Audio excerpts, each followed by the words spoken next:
Fanny o Rosaura, ustedes podrían hacerme también para que los conferencistas que nos acompañan conozcan un poco acerca de la Federación Latinoamericana Con mucho de gusto, Profesionales con mucho gusto, Egresados. María. ¿Sí?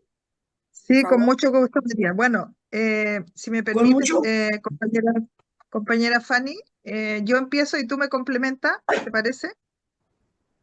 Sí. sí, Esta vez, señora. Bueno, Sí, este grupo es un grupo bien especial porque ya somos bastante grandes, por no decir mayores, pero nos conocimos hace muchísimos años cuando éramos muy jóvenes.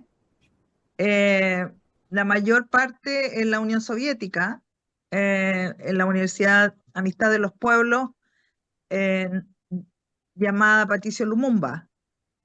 Muchos somos egresados de esa universidad de diferentes carreras y junto a este grupo hay también compañeros que estudiaron en otras universidades e institutos de la Unión Soviética y de otros países del área socialista.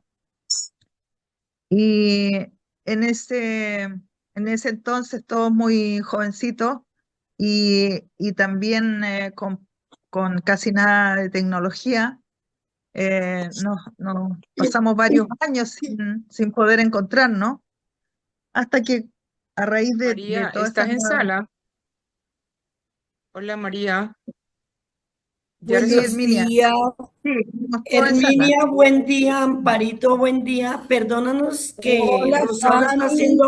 Rosaura está haciendo una introducción contextualizando qué es la federación para nuestros dos exponentes, conferencistas. Entonces, les pido el favor que cerremos el micrófono mientras Rosaura termina. Ah, ya, Gracias. correcto.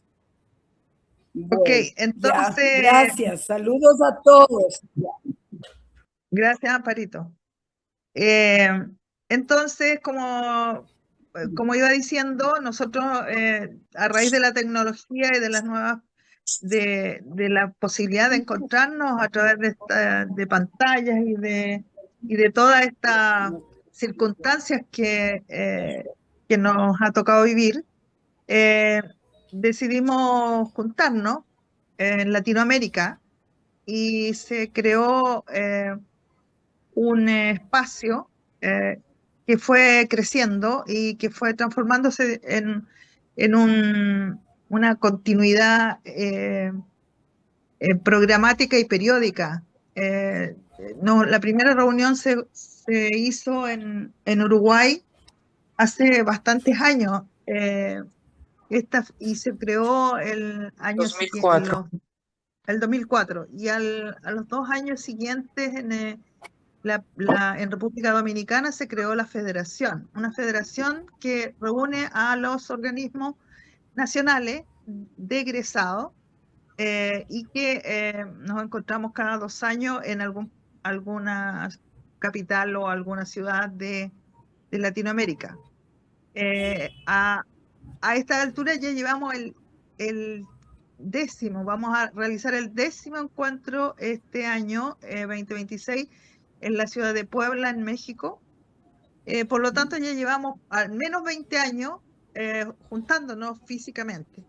Bueno, tal como decía, la tecnología nos ha ayudado mucho y finalmente no solo durante los encuentros presenciales, sino que también eh, hemos podido eh, juntarnos en esta ocasión, hacer diferentes actividades, como por ejemplo conmemorar el 8 de marzo, el 7 de noviembre, alguna vez también lo conmemoramos, eh, el 9 de mayo. Diferentes fechas históricas nos han permitido reunirnos a través de estas pantallas. Y también periódicamente estamos realizando conferencias y reuniones dedicadas a alguna parte importante del planeta donde se esté eh, intentando conseguir soberanía Y nosotros como egresados, como profesionales prácticamente formados en esas aulas, tenemos este sentimiento de solidaridad, porque fuimos criados prácticamente en ese sentimiento, en esa responsabilidad. Entonces, esta ocasión también nos permite reunirnos y ustedes ya ven que nosotros nos estamos saludando y todos nos conocemos desde muy jóvenes, entonces por eso estamos siempre contentos de poder juntarnos y también de poder invitar a algunas personas que pueden ayudarnos a concretar estas iniciativas que tienen relación con este sentimiento solidario que nosotros tenemos con los pueblos que luchan por su libertad.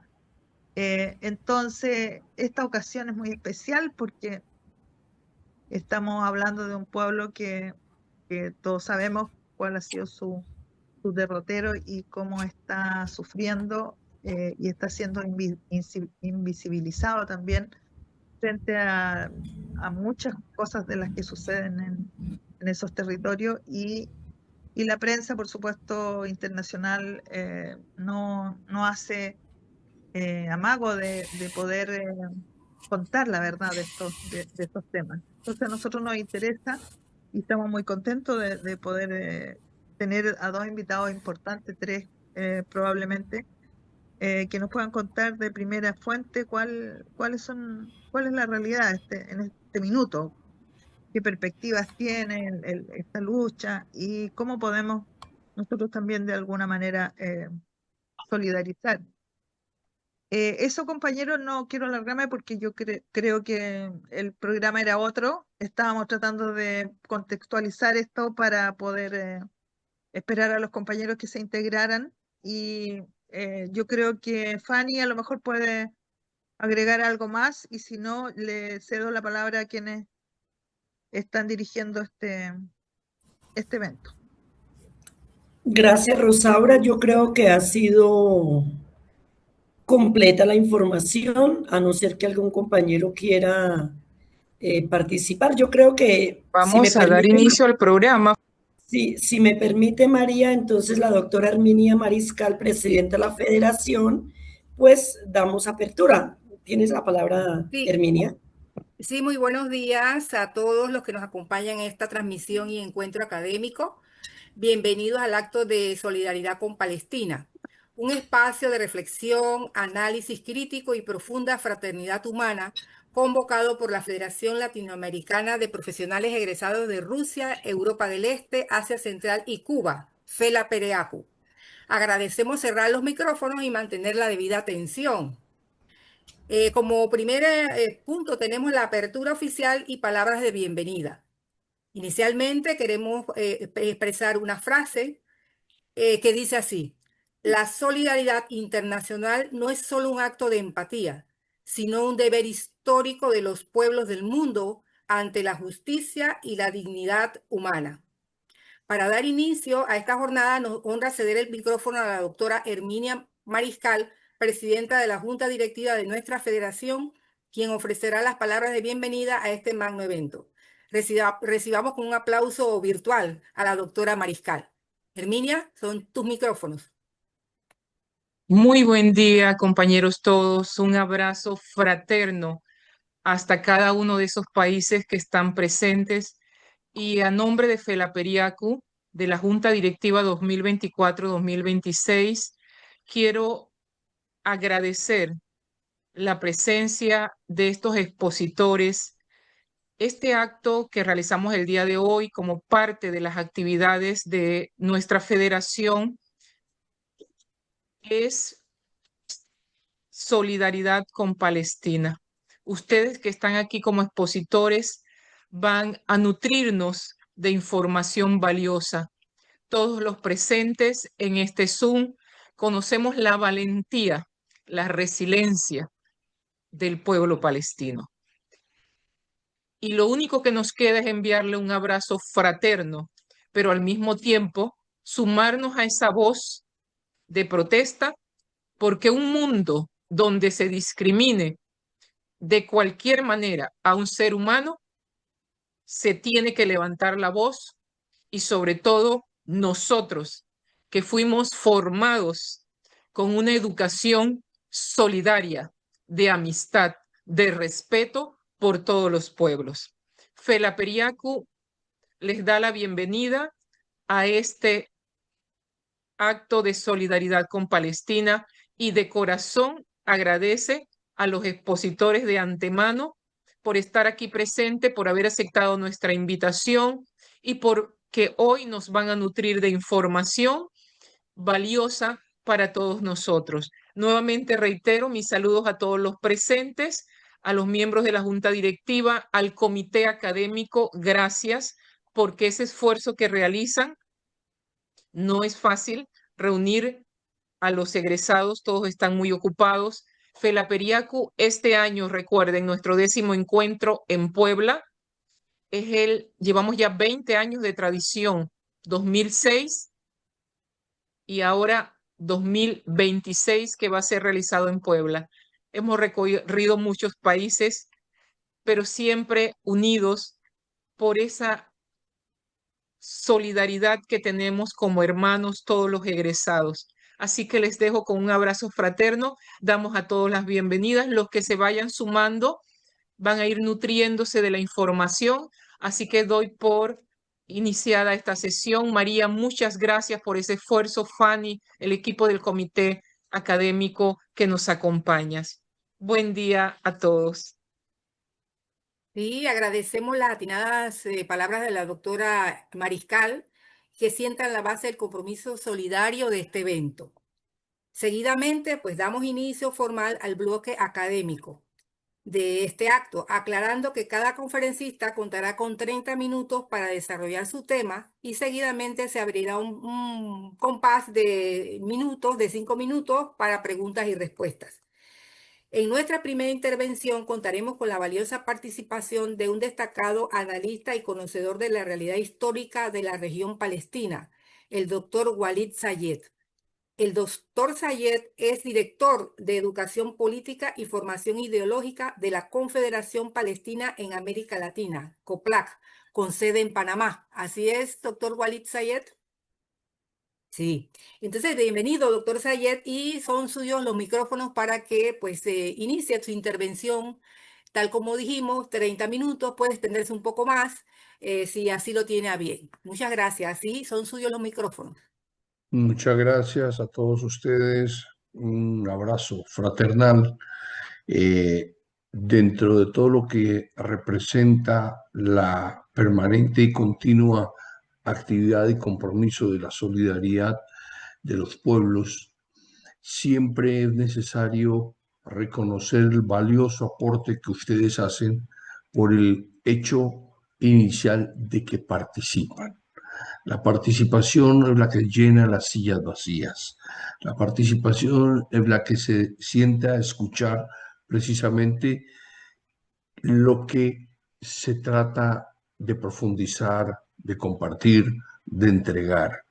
Y en ese orden de ideas, el tema más sensitivo que el mundo entero no ha querido resolver es el tema palestino. Y no lo ha querido resolver no porque los pueblos del mundo no lo quisieran, puesto que se ha demostrado que todos los pueblos del mundo, no ha quedado un solo rincón sin que la solidaridad palestina volviera al escenario y colocar la carpeta del expediente palestino en primer lugar. Tenemos desde el 2023 todo un mundo entero solidario, un mundo que ha abrazado nuevamente a Palestina, pero la ha abrazado en torno a la condena de lo que Israel ha estado cometiendo contra Palestina. En esa situación hemos visto de una manera clara y objetiva de cómo se ha convertido en una fraternidad la solidaridad internacional. Y eso es donde precisamente redunda la participación de todos ustedes, cada oyente, cada marchante, cada actuante, desde las flotillas de la Sumut, desde las marchas, desde las congregaciones, desde las firmas que se hacen. La pregunta es si todas estas actividades terminan simplemente en oídos vacíos. Desde la perspectiva palestina, no. La perspectiva palestina entiende que cada actuación, cada conferencia, cada charla, cada temática en donde se hable de Palestina, siempre es bienvenida y siempre es agradecida. Palestina hoy en día le debe al mundo la solidaridad internacional. Palestina fue el pueblo que estuvo en solidaridad con todos ustedes, con todos los pueblos latinoamericanos que en sus momentos históricos estaban en la lucha de las resistencias populares, desde las diferentes perspectivas en que se encontraban. Desde esa órbita, siempre la Palestina que ustedes conocieron en los 60, los 70, los 80 y los 90, siempre fue la Palestina que los acompañó en el derrotero de la resistencia, la pacífica y la militar, desde las diferentes ópticas y percepciones que se dan. Hoy en día muchos pueblos y muchas personas a título personal, desde ciertas etapas de la vida, se han comprometido en que en ciertos momentos pensaban que la lucha era necesaria a través de ciertos caminos. Hoy en día muchos de ellos se han cansado, tal vez por la edad, tal vez porque consideran en su madurez política que se ha llegado a un momento en que no se debe de seguir esos derroteros que antiguamente coincidíamos todos. Hoy en día se ha traducido en las multitudinarias manifestaciones que día a día, semana, mensualmente, en todos los países del mundo, incluso en aquellos países en donde no veíamos posible que esto sucediera, como por ejemplo en los Estados Unidos, en Canadá, donde son cientos de miles de ciudadanos norteamericanos y canadienses que hoy en día salen a la calle a pedir la libertad por Palestina. La creación misma de los eslogan Palestina desde el río hasta el mar vencerá se ha convertido en un eslogan en donde el mundo entero clama por una verdad, pero una verdad que la entendemos quienes conscientemente participamos del conflicto palestino-israelí, en donde tal vez nosotros como palestinos en ciertos momentos sentimos que estamos abandonados o de alguna manera creemos que Palestina solamente va a ser liberada por nosotros los palestinos. Yo soy un ferviente creyente en que Palestina solamente nosotros la liberaremos. Luego de haber participado desde el primer levantamiento popular palestino en el año 88, en el que honrosamente tuve la oportunidad de estar allí, y de esa misma manera en toda esa consecución de la resistencia en que se tuvo que participar y actuar, en que estuvimos con nuestro memorable comandante en jefe Yasser Arafat.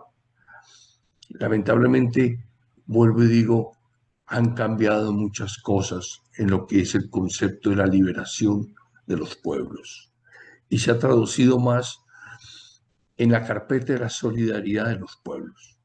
La solidaridad de los pueblos es necesaria, es vital, es fundamental, pero hay que ser también muy puntual.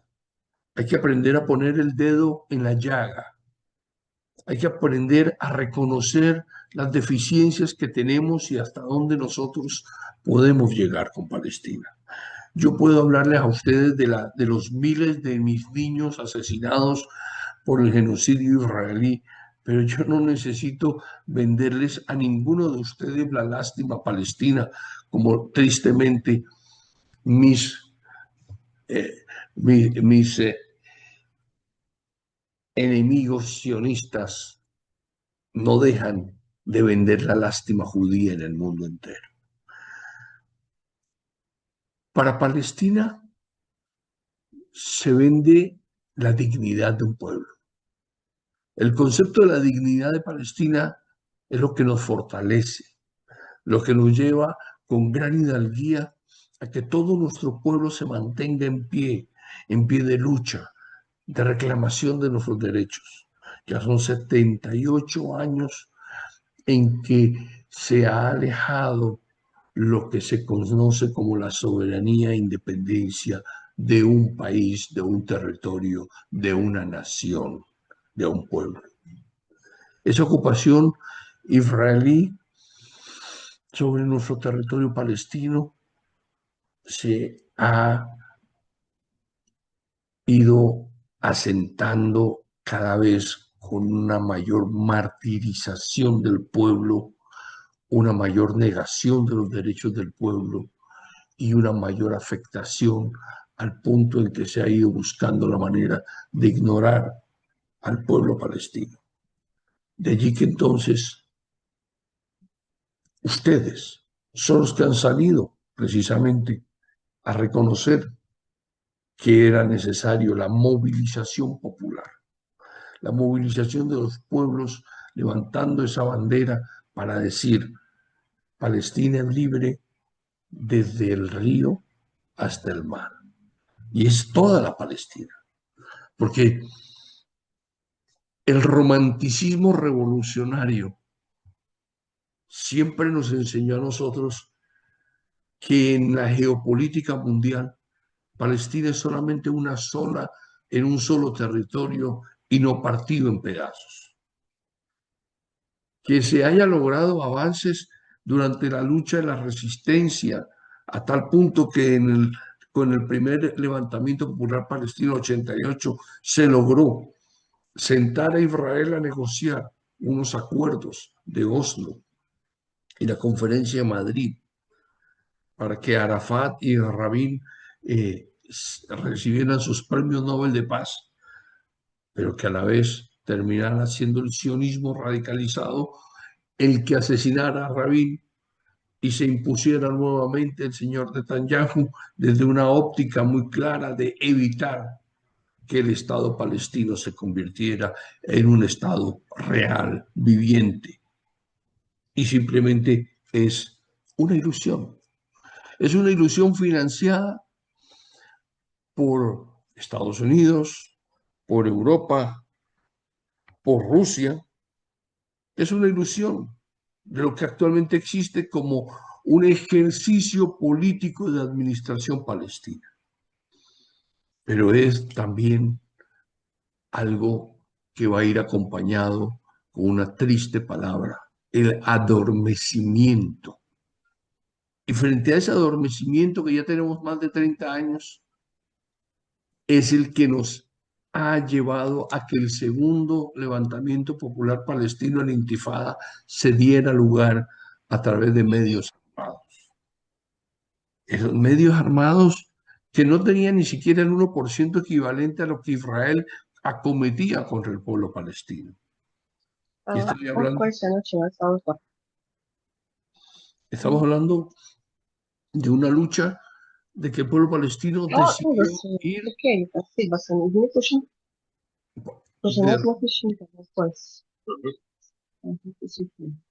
regresó. ¿Es que tengo una interferencia? Perdón, doctor. Por favor, cierre el micrófono o no sé, el Ya, administrador ya. que cierre los micrófonos. Gracias. Disculpe, doctor. Ya le Tranquila. cerré los micrófonos. Gracias. Bien, dentro de ese adormecimiento que se dio el inicio de ese segundo levantamiento popular palestino que rompió todo eso que implicaba que ya Palestina empezaba a rendirse y resurge nuevamente ese nacionalismo a través de una resistencia armada dentro de Palestina. La resistencia de las piedras en el 88 fue una resistencia en que no teníamos armamento.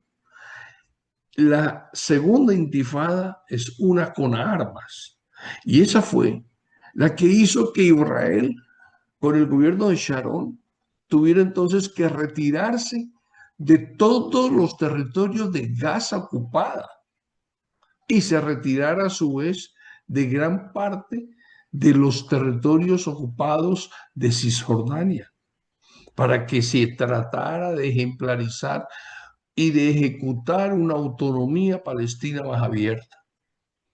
Sin embargo, la extrema derecha del sionismo israelí, encabezado por Netanyahu y toda su horda guerrerista y negacionista de los derechos del pueblo palestino, se fueron preparando para consolidar poderes no dentro de lo que ellos ya ocupaban, sino a nivel mundial, penetrando las iglesias neopentecostales o iglesias evangelistas para formar a través de ellas ese bloque político de no de solidaridad, sino de matrimonio entre Israel y muchas hordas latinoamericanas principalmente que empiezan a adular y abanderar la causa de que Israel es el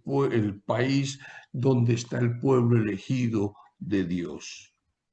Y nos empezaron a vender de una manera muy peligrosa en América Latina principalmente y en Estados Unidos, donde hay más de 43.000 iglesias neopentecostales, todo ese peligroso andamiaje en que los pueblos del mundo se empezaban a adormecer y terminaban muchos por creer que en efecto los judíos son los elegidos de Dios, como si ninguno de ustedes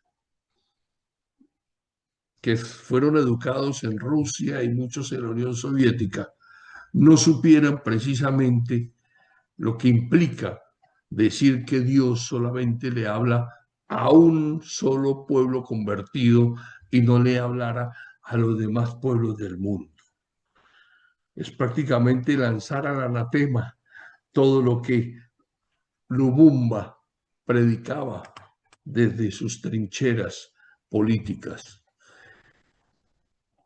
y creer que Dios existe para que le hable solo a un pueblo y hacer que surjan pueblos del mundo para que crean que en efecto así es y lo prediquen y repliquen, es lo que creó en los años 2000 ese fenómeno que ha generado la devastación de las democracias en América Latina. Y fíjense por qué yo no tengo que hablar mucho de mi Palestina, sino hablo más del enemigo real que tenemos para Palestina. Y es ahí donde tenemos que combatir. Ahí es donde nosotros tenemos o estamos comprometidos en desvelar, en mostrar, en exhibir, porque es increíble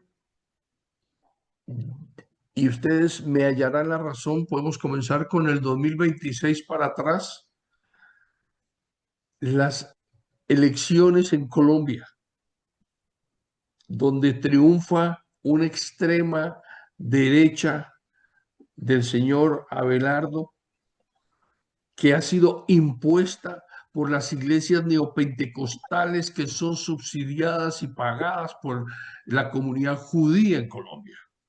Y yo tengo que decirlo claro, son comunidades que están comprometidas directamente con el sionismo israelí. Y ellos son los que pusieron precisamente ese capital a través de esas sedes neopentecostales evangelistas, las que llevaron directamente a comprometer que la gente saliera a votar por el tal Abelardo. Y eso generó entonces la imposición de un cambio de conducta. Y si vamos, no funciona como una oficina convencional, y si sino vamos como un entonces, taller de María.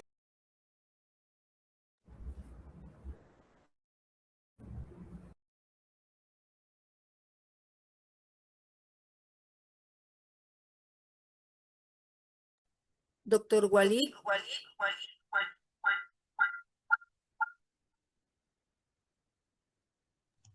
¿Aló? ¿Ya? Y ahora sí, doctor. Bien, gracias, muy gentiles. Y entonces el año anterior tenemos el fenómeno de Chile, una extrema derecha que luego se posesiona y levanta la bandera pinochetista y todos sabemos muy bien lo que significó la doctrina de los crímenes de lesa humanidad que se cometieron en Chile. Y entonces hoy en día dicen que esa línea es la línea que es legítima porque es democrática, pero el mundo olvida. Pero cuando empezamos a hacer una revisión de los votantes en Chile, encontramos que la cúspide multitudinaria de votos fue captada desde templos neopentecostales. Entonces, mientras que la Iglesia Católica se convierte en una iglesia donde ya no hay feligreses dentro de sus cultos, dentro de sus ceremonias, y guarda silencio y permite que los pueblos del mundo olviden.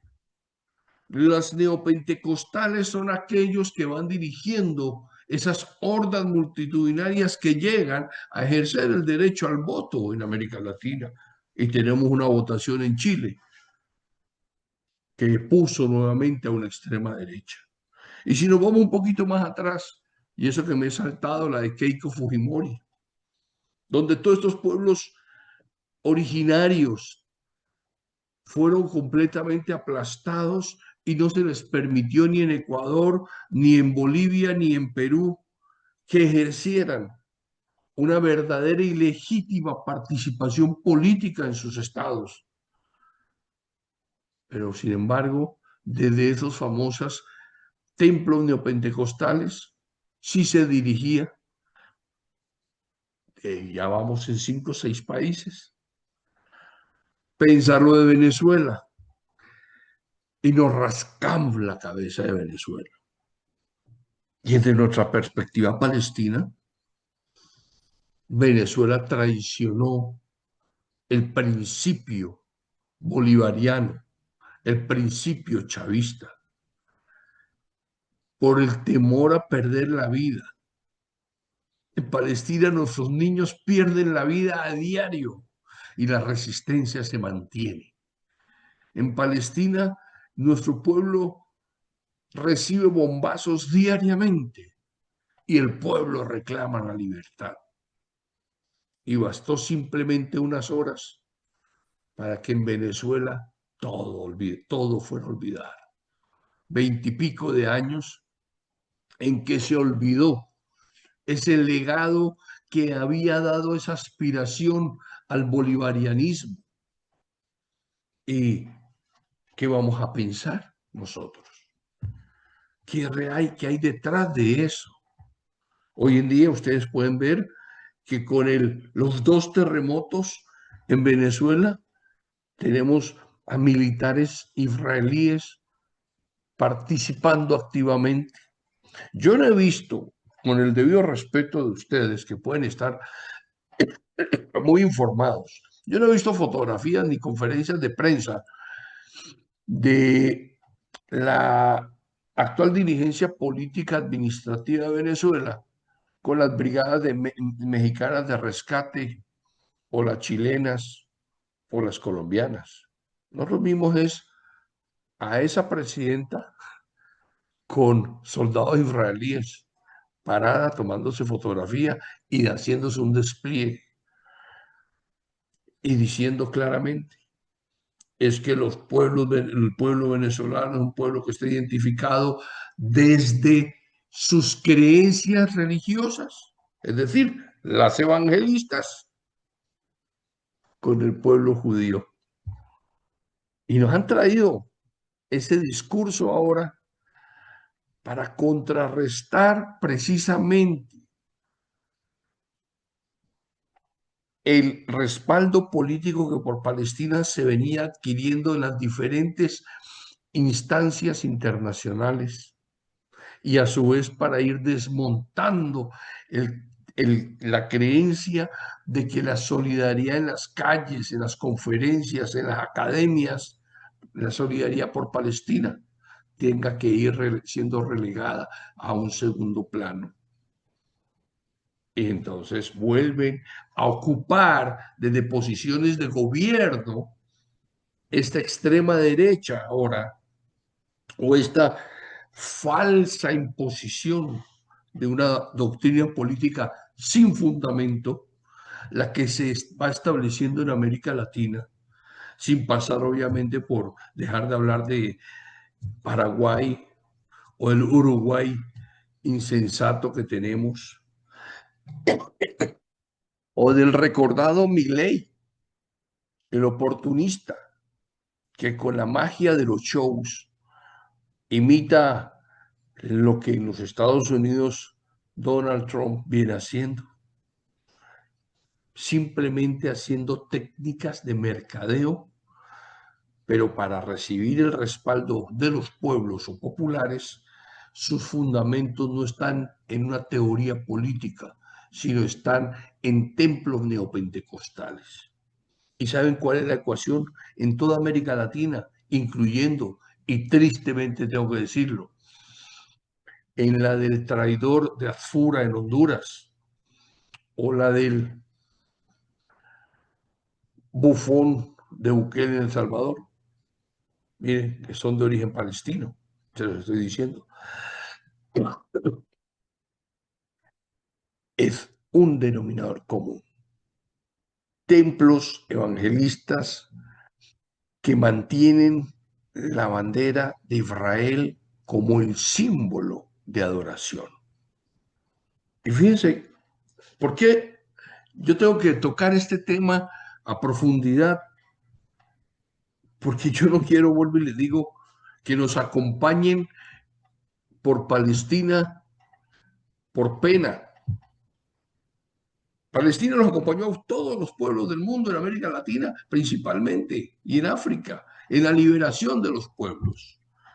La OLP, la Organización para la Liberación de Palestina, a la que dignamente soy perteneciente, participó y colaboró de la mano con muchos de ustedes y con muchos de los pueblos de América Latina y la resistencia, y en África. Si no fuera por Palestina, tal vez muchos pueblos no hubieran conocido la aspiración de la libertad. Pero nosotros no pasamos facturas, porque nosotros hemos seguido nuestro camino. Y son ustedes los que ahora nos están acompañando, y esa es la gratitud que el pueblo palestino siente por todos los pueblos del mundo. Pero nos estamos quedando cortos. Nos estamos quedando cortos cuando precisamente se está permitiendo que se impongan estos gobiernos de extrema derecha nuevamente en toda América Latina. En la posición africana, golpes de Estado. En la posición latinoamericana, la falsa democracia electoral. Mire, Gustavo Petro claramente lo ha dicho, aquí ha habido fraude. En Colombia hubo fraude. En Panamá un desconocido, un perfecto desconocido que sabemos que era de derecha del primer día, terminó quedando como presidente con el menor respaldo de participación política. Y sin embargo, hoy en día ha puesto a todo lo que son los sindicatos en desbandada.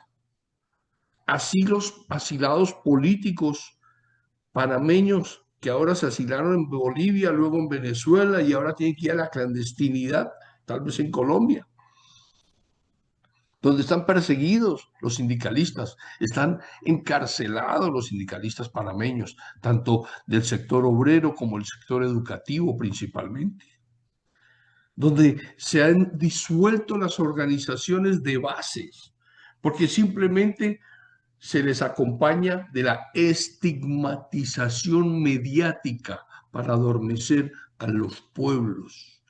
Y es exactamente el mismo guión que se sigue en Panamá, se sigue en Argentina, se sigue ahora en Venezuela, y se callan las voces que claman por la libertad de los pueblos. O sea que Es un ejercicio interesante la invitación que ustedes hacen, pero también es más una reflexión. Entonces Palestina nunca va a ser liberada. Falso. Palestina la liberaremos nosotros. Pero no podemos permitir que ustedes callen. No, ustedes tienen que entender que cuentan con todo el respaldo nuestro, los palestinos, que creemos en la solidaridad de los pueblos.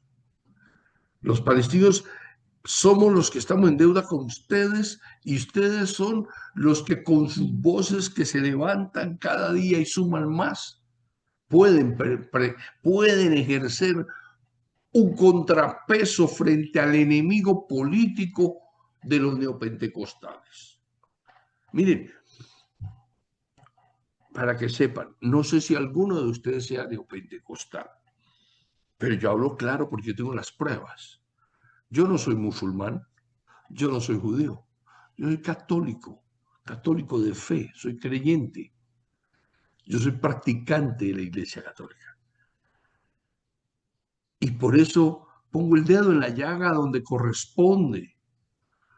Y si nosotros vamos a mirar de una manera clara y desmontar el andamiaje de la venta, de la falsedad del pueblo judío, del pueblo elegido, entonces yo los mando, les pido que si tienen la Biblia, el Nuevo Testamento en sus casas, revisen el Evangelio de San Juan, el capítulo 8, entre el 38 y el 43 versículos, donde claramente Jesucristo, para los que creemos en Jesús, le dice a los judíos: ustedes son hijos del diablo. Ustedes quieren matarme a mí, pero ustedes no son más que las serpientes. Eso está ahí en el versículo que les he mencionado del Evangelio de San Juan. Pero parece que nadie lo quiere repetir, nadie lo quiere decir. Y si en América Latina, que su mayoría es católica, ocultamos versículos como estos de la palabra de Jesucristo y permitimos que se ocupe de las embajadas de Israel en América Latina toda esa propaganda del pueblo elegido y terminan haciendo lo que el filósofo Goebbels siempre decía: repite una mentira 1000 veces y terminarás convirtiéndola en verdad.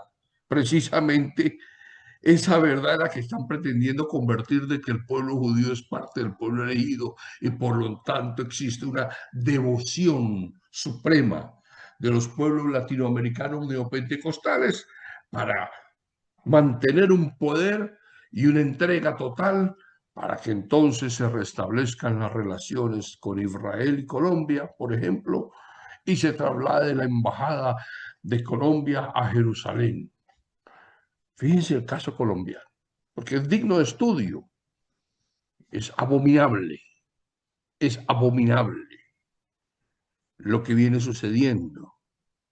Y eso era lo que nosotros, como palestinos, nos comprometimos a apoyarlos a ustedes en la resistencia que implica abrirle los ojos nuevamente a los pueblos latinoamericanos y hacer entender que si todo ese andamiaje construido en más de 70 años de la Organización de Naciones Unidas nos ha llevado a olvidar que hay preceptos, que hay derechos humanos, hay convenciones internacionales que son los parámetros del entendimiento de la comunidad humana, que para eso se escribieron y para eso se comprometieron, y lleguen ahora a decirnos desde Miami con Marco Rubio de que hay que desmontar la Corte Penal Internacional.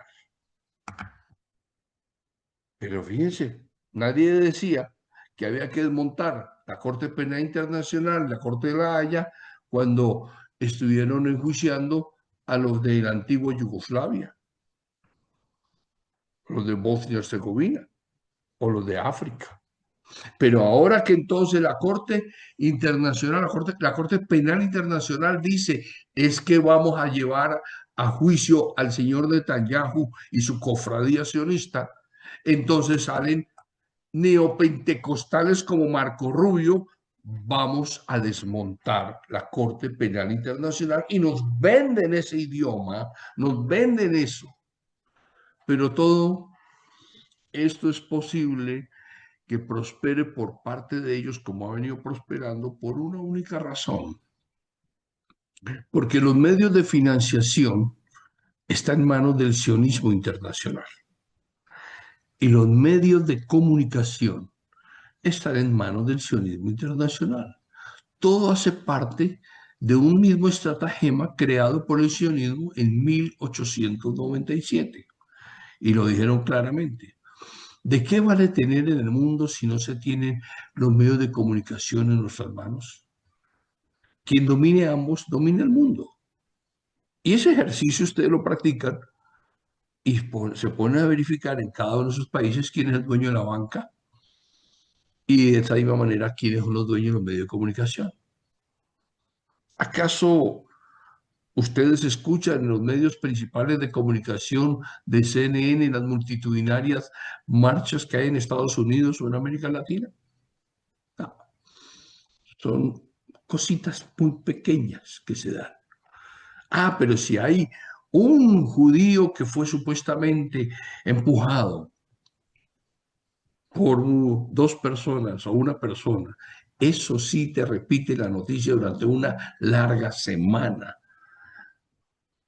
Entonces, el contrapeso de la realidad americana en esta ocasión va dirigido precisamente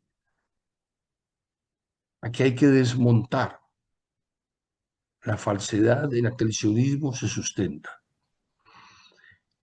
Los medios de comunicación seguirán siendo sionistas, la banca seguirá siendo sionista, pero los pueblos del mundo son pueblos libres. Y la medida en que todas las actuaciones de los pueblos del mundo, sea cual sea, desde mi perspectiva, es bienvenida. Pero hay que hacerla y dirigirla donde a ellos les duela. Porque hacer las marchas sobre las avenidas populares tal vez ya no dan resultado, pero hacer bloqueos frente a las entradas de los bancos principales de capital sionista en cada uno de los países de América Latina, la gente empieza a rascarse la cabeza. Cuando se empiece a dar protestas que se hagan enfrente de esos templos neopentecostales donde allá adentro tiene la bandera de Israel enarbolada como un símbolo, y ojo que los evangelistas no creen en símbolos, pero tienen una bandera de Israel allí. Entonces la gente va a empezar a rascarse la cabeza. Entonces la solidaridad internacional debe de ir también a hacer nuevas actuaciones, nuevas acciones, y no dormirnos solamente en la protesta social. Es tiempo que los pueblos del mundo reaccionen nuevamente. Todos ustedes saben que tenemos los derechos de Palestina, los derechos en Palestina y por Palestina, pero saben que no lo practicamos. No lo practicamos porque no estamos en Palestina, porque estamos ocupados. Fíjense, pero si uno de nuestros muchachos decide tomar las armas, eso es hay que estigmatizarlo, eso es un terrorista. Y nos quedamos callados cuando lo acusan de terrorista. Y entonces mancha los nombres. Y todos esos caminos revolucionarios que dignificaron a los pueblos del mundo en la década de los 60, 70 y 80. Entonces lo olvidamos. Yo creo que todos ustedes que estuvieron en la Unión Soviética se acordaban de Carlos Ilich Ramírez, ¿o me equivoco? Todos sentíamos un orgullo por ese señor, con los pocos actos que hizo, pero fue un hombre que se hizo mundialmente famoso, conocido, y el Frente Popular Palestino fue el que lo entrenó y fue el que lo patrocinó, y el hombre terminó creyendo claramente en sus convicciones que su lucha en Europa tenía que ser por Palestina. Ah, es que es un terrorista ahora. Entonces tenemos que olvidarnos de él y pasar la página y no hablemos más de él.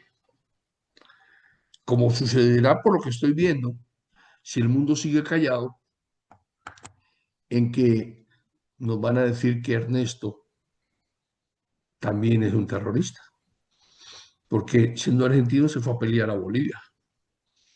Entonces es un terrorista internacional. Y entonces vamos a empezar a generar y a permitir que esta extrema derecha desmitifique el verdadero valor que representa en el corazón de todos ustedes y mío en particular la lucha de Ernesto Che Guevara. Entonces hablemos las cosas como son. ¿Hasta dónde vamos a seguir callados? ¿Hasta dónde vamos realmente a hacer un plantón popular? ¿Hasta dónde vamos a tratar de romper esas cortinas oscuras y pesadas que nos están imponiendo mediáticamente? Uy, Walid habla muy bonito. No, no se trata de lo que yo pueda hablar. Se trata de lo que ustedes puedan lograr sentir adentro en sus venas, si realmente entienden el sentido de lo que se nos está pretendiendo imponer en estas épocas oscuras de la humanidad. Nos están metiendo una nueva teoría, pero porque no hay un contrapeso, señores, señoras. Antiguamente teníamos un contrapeso que se llamaba la Unión Soviética. Hoy en día no tenemos el contrapeso, tenemos una potencia mundial que se llama Rusia, pero que guarda silencio. Y tenemos una China que guarda silencio. Miren, yo lo he empezado a revelar y a decir. Cuando yo trabajaba como asesor legal dentro del Bank of China en Panamá, yo tuve que ver documentos y firmar documentos donde más de 25.000 millones de dólares el gobierno chino daba a Venezuela, sin intereses, a más de 20 años sin intereses. Es un regalo. Llegó Estados Unidos, tomó Venezuela y China no dijo nada. Ah, pero es que cuando nos vamos a mirar, resulta que se había hecho negociaciones. No se preocupe por el dinero que ustedes invirtieron en Venezuela. Nosotros de Estados Unidos se lo vamos a reciclar y se lo vamos a dar. Así de sencillo. Y lo mismo con Rusia. Y nos encontramos frente a una situación en donde el silencio de las potencias mundiales no están acompañando la solidaridad de los pueblos. Entonces resurge una nueva potencia mundial que se llama Irán. E Irán está dando un ejemplo.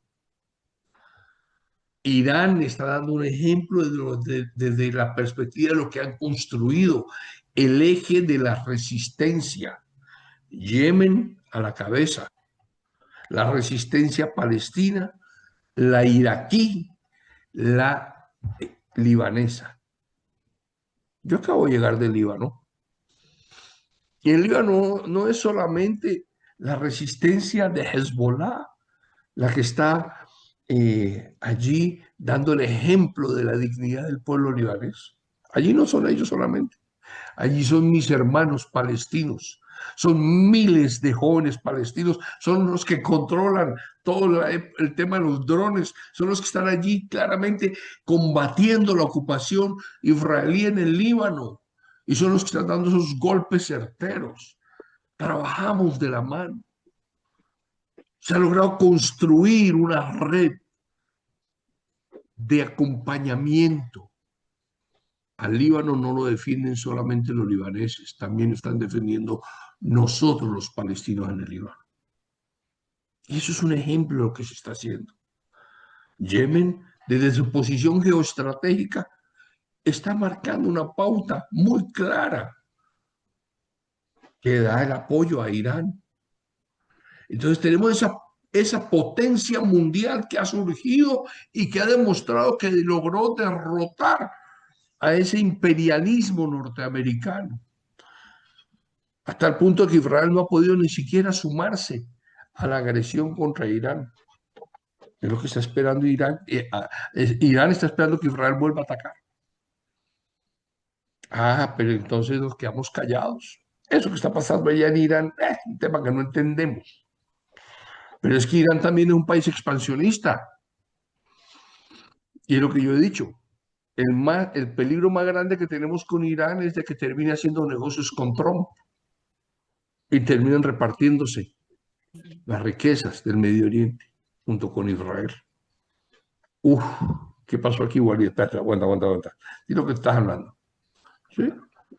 Buscando sus propios intereses, como la Unión Soviética en su momento tenía sus propios intereses dentro de lo que se denominó la famosa Guerra Fría y ejercía con el Pacto de Varsovia un frente común. Irán lo está haciendo igual, pero ¿a través de qué? Del eje de la resistencia. ¿Hasta lograr qué? Hasta lograr consolidar el poder que requiere.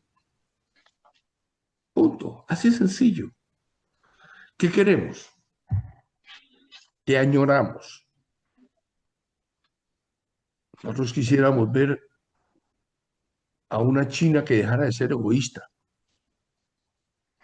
a una China comprometida con los pueblos del mundo, una China que hoy en día a todos los países de América Latina le manda 20, 40, 50 jóvenes estudiantes a estudiar en China. Maravilloso. Pero ¿dónde está el compromiso, el acompañamiento y la solidaridad china con los pueblos en América Latina? Ah, que están con Palestina. Muy bien, felicitamos a China porque está con Palestina. De alguna u otra manera están ayudando. Belleza. Pero el veto en el Consejo de Seguridad es lo único que pueden ejercer. Pero no hay el patrón. La soberbia con que actúa Estados Unidos para defender a Israel, nosotros no la vemos respecto ni de China ni de Rusia para defender a Palestina. ¿Se dan cuenta por qué yo siempre digo Palestina la liberamos solamente nosotros los palestinos? Independientemente de lo que allá adentro en el prototipo de la administración palestina que pueda existir. Ya Doctor para Sayed, disculpe, ¿tiene usted 5 minutos para terminar? precisamente ya Le voy terminando. agradezco. Gracias. Precisamente ya voy terminando. En ese marco de lo que todo esto implica, el camino de la solidaridad va muy de la mano con el camino de la liberación de Palestina. Palestina necesita precisamente desmontar toda esa estrategia y el andamiaje del sionismo para poder recuperar nosotros Palestina. Nosotros tenemos nuestras estructuras políticas que están en organización y reorganización interna. Estamos trabajando en ese entorno y creo que fundamentalmente Palestina muy pronto va a existir como un país soberano. Y fíjense lo que voy a decirle. En mi libro Palestina Arde el Silencio, publicado en 1989, de una manera clara, yo expresé y dije que el Estado de Israel es un Estado llamado a desaparecer por sí solo, porque demográficamente nosotros los palestinos crecemos en proporción de 11-1. Nacen 11 palestinos frente a un israelí. Y eso implica que eventualmente nosotros ya superamos la población israelí en la ocupada Palestina. Sin embargo, no tenemos derechos. Si convertimos a todos los palestinos en ciudadanos israelíes, tendríamos la votación mayoritaria para que Israel por sí misma en el Parlamento israelí cambie de nombre de Israel a Palestina. Si nos dedicamos a la resistencia popular y armada, también de un modo u otro, también terminarían estos sionistas emigrando como lo están haciendo. En 2 años La inmigración sionista israelí hacia Panamá y Argentina es de miles y miles de sionistas.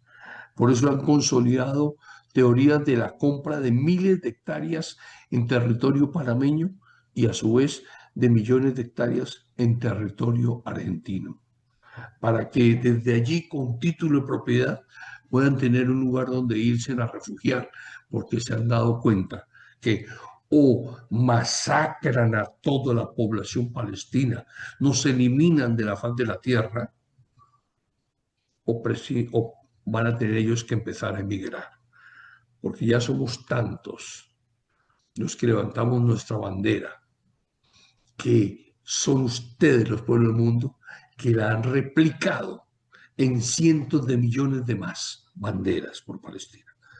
Termino esto agradeciéndoles y manifestándole que el día que yo nunca cambiaré mi discurso del río hasta el mar, Palestina vencerá,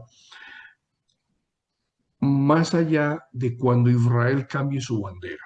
Fíjate que yo siempre hablo de la bandera de Israel, porque la bandera de Israel es una estrella de David y dos líneas azules arriba y abajo. La de arriba significa el río Nilo y la de abajo el río Éufrates.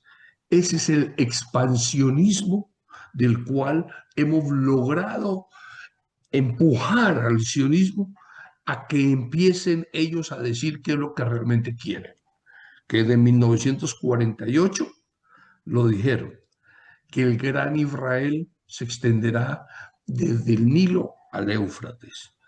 Y hoy en día ellos lo han ido ya realmente exponiendo, y ahí donde nosotros precisamente manifestamos que Palestina es libre desde el río hasta el mar, precisamente mientras que Israel pretenda expandirse del Nilo al Éufrates. Muchas gracias. Extraordinaria disertación del doctor Walid Sayed, bueno, que nos permite dimensionar la lucha histórica y actual del pueblo palestino.